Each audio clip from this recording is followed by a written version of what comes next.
ಇವತ್ತು ಒಳ್ಳೆ chilli result. Area ಯಾವ್ದು ಬರ್ತಾನ ಇದು? ನಡಗಡ್ಡೆ ಏರಿಯಾ ಅಂತ. ನಲ್ಗಡ್ಡೆ ಏರಿಯಾ. ಊರು ಸುಗ್ನಲ್ ಕೊಟ್ಟಲ್. ಹಾ, ಈ ಹೊಲದ ಅಣ್ಣನ ಹೆಸರೇನು? ಪ್ರಕಾಶ್. ನಿಮ್ಗೆ ಗೊತ್ತಲ್ಲ ಇವರು? ಅವ್ರ ಹೊಲನೇ ನೀವು ಮಾಡ್ತಾ ಇದ್ರಿ. ಈಗ ಇದಕ್ಕೆ ನಮ್ದು ಭೂವಿಟ ಬಳಸಿದ್ದಾರೆ. ನಿಮ್ಮ ಹೊಲಕ್ಕೆ ನೀವು ಭೂವಿಟ ಬಳಸಿಲ್ಲ.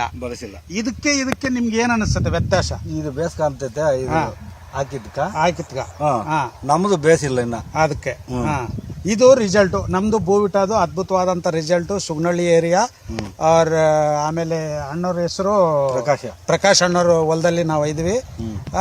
ಇದು ಸೂಪರ್ ರಿಸಲ್ಟ್ ಬಂದಿದೆ. ಈಗ ಬಳಸಿರೋಣ. ಇದು ಬಳಸೋದ್ರಿಂದ ಏನಾಗುತ್ತಂದ್ರೆ ಪ್ರತಿಯೊಬ್ಬ ರೈತಗೆ ಕಡಿಮೆ ಖರ್ಚಿನಲ್ಲಿ ಒಳ್ಳೆ ಇಳುವರಿ ಬರ್ಲಿಕ್ಕೆ ಒಂದು ಅವಕಾಶ ಇದೆ. ಈಗ ಇದು ನಿಮ್ ಕಣ್ಣೆದುರಿಗೆ ಕಾಣ್ತಾ ಐತೆ. ನಿಮ್ಮ ದಣಿ ಬಳಸಿದಾನೆ, ನೀವು ಬಳಸಿಲ್ಲ. ಇಷ್ಟೇ ವ್ಯತ್ಯಾಸ. ನೀವು ಬಳಸಿದಿರಾ, ನಿಮ್ದು ಚೆನ್ನಾಗಿ ಬರುತ್ತೆ.